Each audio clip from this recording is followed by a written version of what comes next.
Welcome to a new edition of the Neon Jazz interview series with Israeli-based jazz musician and percussionist Ben Aylon.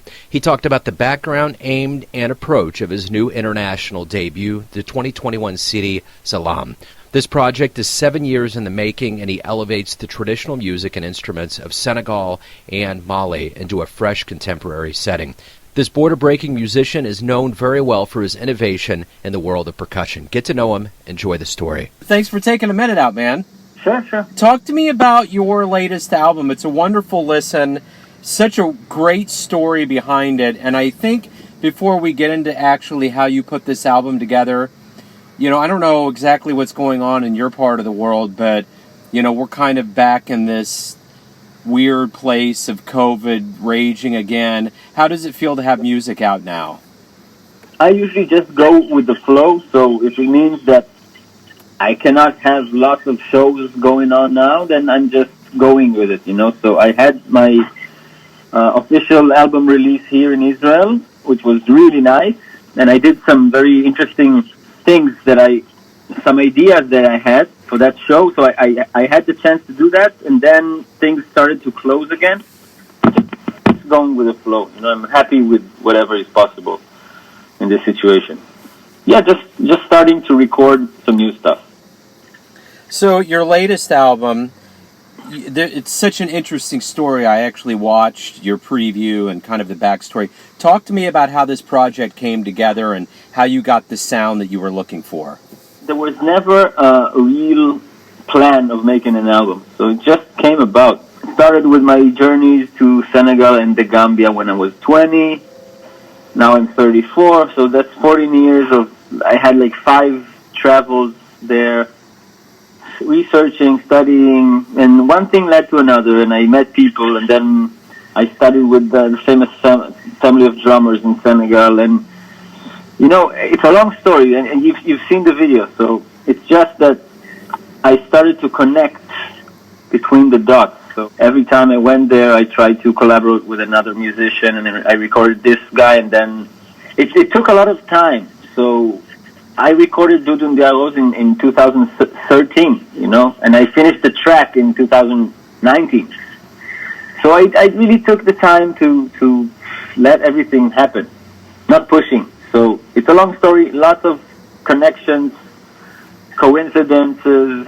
So I was just open to record and collaborate with other musicians, listen to their voice, try to get their voice out as much as I can. I mean, not to disturb, but just elevate while still maintaining my own sound. So what I want to do is I want to go back to the beginnings of your life in Senegal, and I want to know, how did you get the seeds of music? How did you get inspired to want to become a percussionist and to get into music? I started to play drum set when I was 10 years old, actually. My family is, everybody in the family is doing something that has to do with creativity, not only art, but creativity as in general. So just a very creative family, and I don't remember why drums from the first place, but I had a lot of energy when I was young, so my parents thought that it's a good idea, and I had my time of wanting to play, not wanting to play. I stopped, I came back. Main thing is that in high school is that I started to take it seriously in high school and started to play jazz in high school. And after high school, I knew already that this is what I'm gonna do with with my life, but in general in my life. So after that, a friend told me, there's a master drummer from Guinea-Conakry, from West Africa, who lives up north in Israel. Let's try and study with him. That was my best friend telling me that. We played a lot of jazz together, and then we started that journey of some West African drumming with Sabola Bangua, my teacher here. And that opened up the path to playing drums with my hands and not with sticks. And then I realized that sticks sometimes acted as a messenger, It interrupted my connection with the drum, actually. And once I started to play with my hands, touching the skin of the drum, I realized I can express myself better. So that was a game changer, and from that moment on, I just played hand percussion, and I went all the way with that. Mostly with the West African percussion. I don't play like hand percussion, like frame drums or stuff like that. So it's about hitting the drum. And in Senegal, they do play with stick, but it's one stick and one hand. So it's a mix, which is an amazing technique, which I really like. So, yeah, this is how I came to play percussion in general. You know, and for the purposes of what we're doing, since we're more centric on jazz, I want to know from you, what was the first jazz show that you saw that really inspired you? You know, it was in New York when I was 16. We had like a summer vacation. I went with this friend I was talking about, Yair. We went to New York for 2 weeks, and I saw there a few shows. That was, first one was Louis Hayes, drummer, and he was drummer for Cannonball Adderley. And then I remember seeing Peter Bernstein. I don't know if you know him. He's a guitar player. Yes.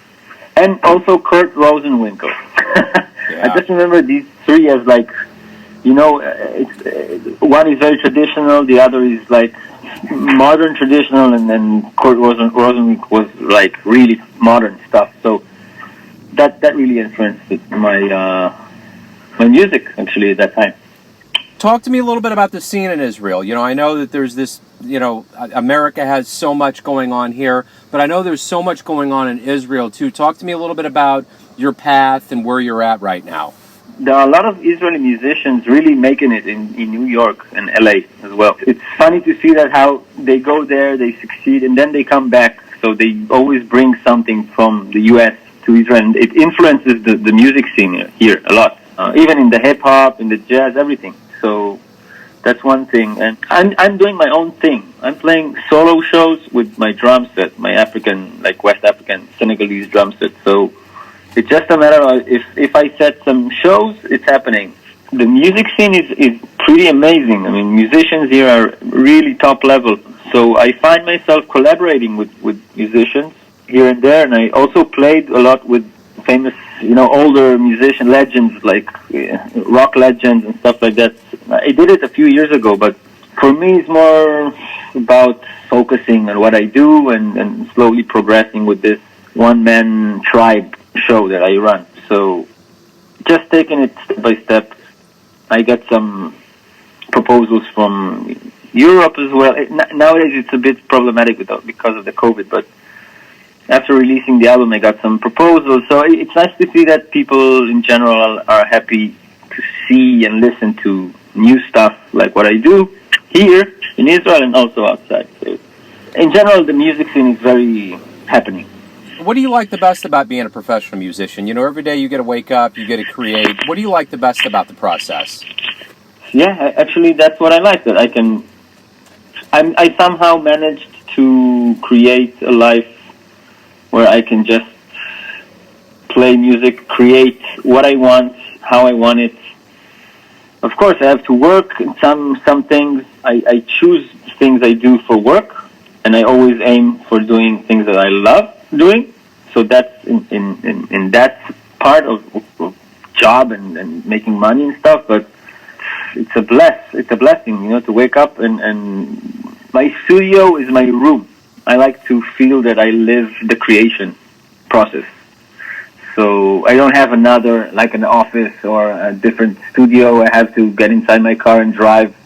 You know, I live the creation all the time. So when I want to record, it can be in the middle of the night. I don't know. I can just do it. If I wake up early or I don't want to go to sleep early, I just create and I play. And for me, it's like a way of life. It's just a way of life. So, you know, the one thing about COVID and the quarantine and the lockdown was that we all had this chance to kind of be with ourselves and to discover things. What did you discover about yourself during this time that's going to make you a stronger musician as you get out and play more live? Actually, it's not about live. it's about producing. I had the chance to start and make sample packs, like audio samples of my drumming and the rhythms. And so I really got strong into this. There's a very big market for this type of work, and actually I really went deep. So today I even sell on my website a lot of these samples and on other platforms as well. And I realized what I discovered is that I can produce like work as a producer for like recording. I always recorded and produced my music, but this was like really working as a producer and how to manipulate and create new things with my drums over and over again. And that really stimulated my creativity. So I think that was the most important thing that happened to me during COVID. I really went deep into the production process with myself. So I realized and discovered a lot of new things about it. So everyone has a perception of you, your family, your friends, your fans, but ultimately you live your life. You have a perception of you. Who do you think you are? That's a great question. Huh. I'm a portal. I'm a channel for letting music happen through me. That's it. Beautiful. Ben, that's great, man. That's a great, succinct, beautiful answer. Great way to wrap everything up. Ben, thanks for taking a minute out for Neon Jazz, man. I appreciate it. Thanks, Joe. Thank you so much. Thanks for listening and tuning in to another Neon Jazz interview, where we give you a bit of insight into the finest players in Senegal, Israel, Kansas City, and spots all over the world, giving fans all that jazz. Thanks to Ben for his time, music, and story. If you want to hear more interviews, go to Famous Interviews with Joe Domino in the iTunes Store. Visit neonjazz at youtube.com, and for everything Neon Jazz all the time, go to the neonjazz.blogspot.com. Until next time, enjoy the jazz, my friends.